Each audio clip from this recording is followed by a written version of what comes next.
tradição familiar, né, onde meus avós já trabalhavam com ferrovias. Então até hoje, dependendo da casa da tia que a gente está, a gente ainda ouve algumas histórias, né, relacionadas à ferrovia.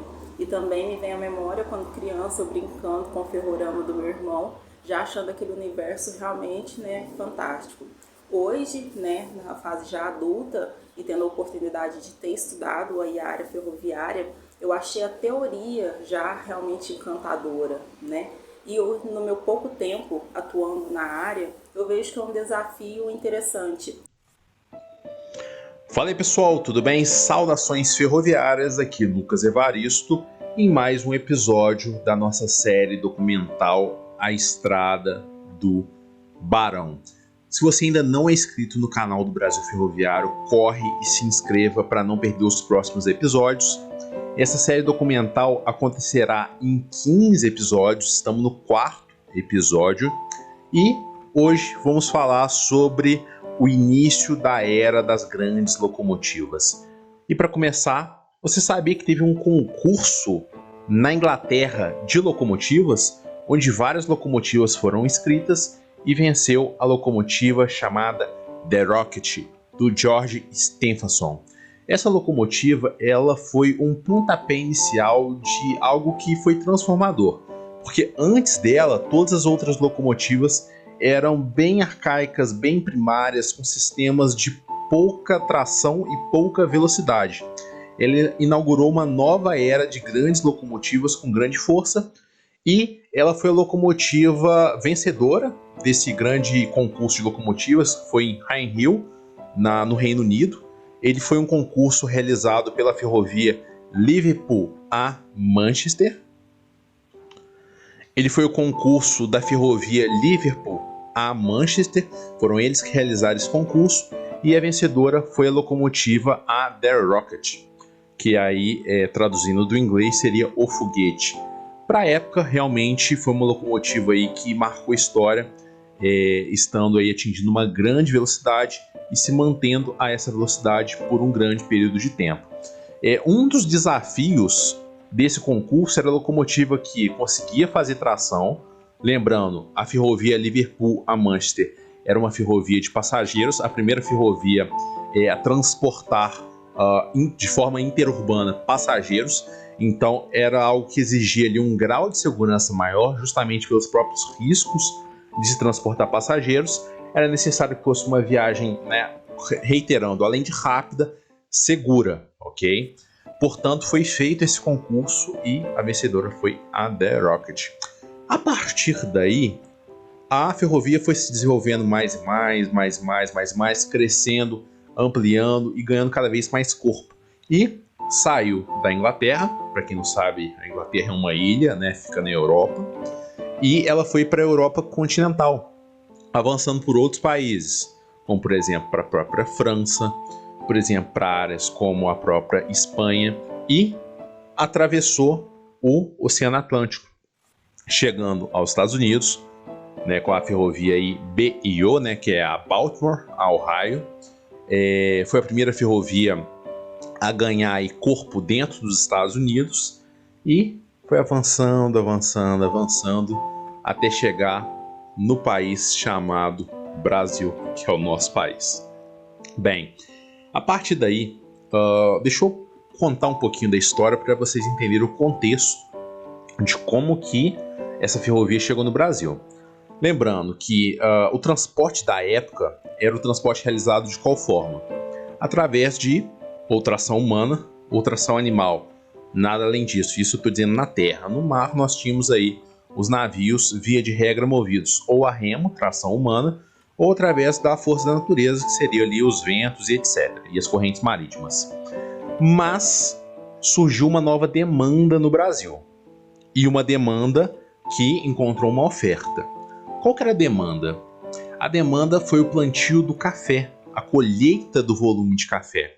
Porque até o advento do café, a carga ou o produto, a produção, na verdade, que tinha maior corpo era a cana-de-açúcar e a mineração, principalmente a questão aí da mineração do ouro, né? A retirada do ouro. Então, essas cargas, elas aguentavam ali as forças da natureza, às intempéries da natureza, diferente do café. O café ele precisava ali de um grau maior de cuidado, justamente porque ele não era tão resistente como a cana-de-açúcar e quanto o ouro ou a própria madeira, que era muito exportada, movimentada na época.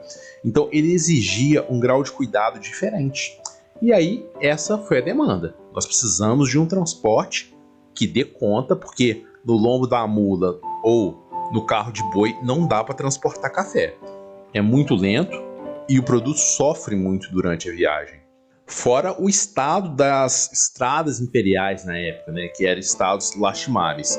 Então houve essa demanda, se criou essa demanda e os filhos da aristocracia estavam indo para a Europa, fazendo a sua formação nas faculdades europeias e retornando ao Brasil já em mente com esse novo meio de transporte, um meio de transporte que não tinha na terra natal deles. Lembrando, os filhos da aristocracia, os próprios aristocratas e filhos dos grandes liberais, os primeiros grandes empresários do Brasil. Eles estavam retornando ao Brasil já com essa nova ideia, que seria a oferta de um meio de transporte que era rápido, seguro e muito eficiente. Além disso, a coroa brasileira, a coroa imperial, estava demandando também um transporte que fosse rápido e seguro, porque no translado entre principalmente o interior do Brasil ligando ao litoral para se atingir ali os portos, havia um perigo de um ataque de ali algum tipo de assassino, algo desse sentido, né? Alguém que viesse a atentar contra a família imperial e contra parte aí da alta aristocracia. Portanto, a demanda segurança era muito grande nesse momento.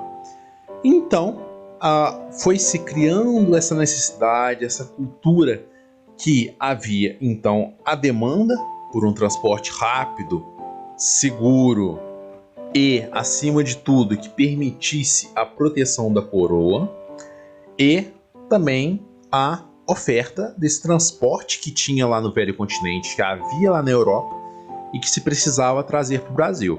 Então se uniu o útil ao agradável, até que se criou aí a primeira legislação para ferrovias, que foi através do governo, né, da regência do Diogo Feijó.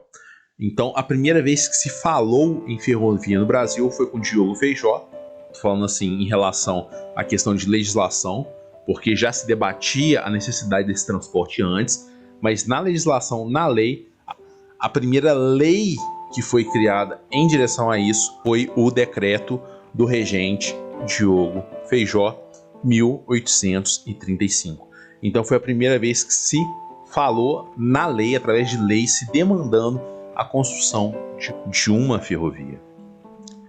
E a nossa história avança até a primeira concessão que foi dada à empresa Aguiar, Viúva, Família e Filhos e Companhia.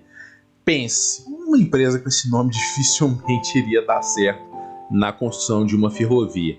Mas antes dela também houve outras tentativas de construção ferroviária, mas oficialmente essa foi a primeira concessão e uma concessão que falhou miseravelmente. Por quê? É o triângulo da derrota que se criou nessa primeira concessão, que era falta de know-how, ou seja, não se sabia construir ferrovias, ok? Segundo ponto, não se tinha um objetivo definido de fato, o que queriam, onde queria ligar, o que seriam. Então o projeto ele já foi ruim por si só, e outra foi o grande gasto dessa ferrovia.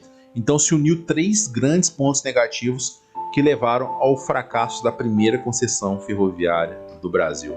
Portanto, já começou aí com um grande problema e o que me incomoda mais é que o que parece que começou lá atrás dando problema é o que dá problema até hoje.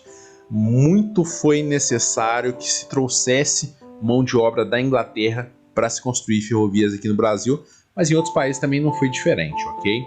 Estados Unidos foi a mesma coisa, no Chile a mesma coisa, na Argentina a mesma coisa. Foram os ingleses expandindo as técnicas ferroviárias por todo o mundo. Lembrando, Brasil havia sim faculdades, universidades, mas voltado para engenharia civil, para construção de prédios, engenharia militar, ok? Mas nada voltado à ferrovia. Então gera-se um ciclo que é no seguinte sentido: não se estuda ferrovia porque não tem ferrovia, e não tem ferrovia porque não tem pessoas capacitadas. Então gera um ciclo de derrota, né? É algo que leva a outro e o outro que leva a algo. Portanto, foi nesse contexto aí que se iniciou aí essa primeira jornada, essa primeira tentativa de se construir ferrovia, que falhou miseravelmente. Enfim, vamos finalizando mais um episódio dessa odisseia, dessa jornada pela história da ferrovia, focada aí na ferrovia brasileira, denominada a Estrada do Barão. Bem, no nosso próximo episódio dessa série, que vai ser o 5º episódio, nós vamos falar sobre o Barão, nosso Barão de Mauá, que é o nosso Irineu Evangelista. Muito bem, por hoje é só, pessoal. Se inscreva no canal, deixe o seu like e compartilhe esse vídeo aí à vontade com quem você acha que merece saber sobre a história da ferrovia brasileira, que é parte da história do Brasil. Saudações ferroviárias e até a próxima.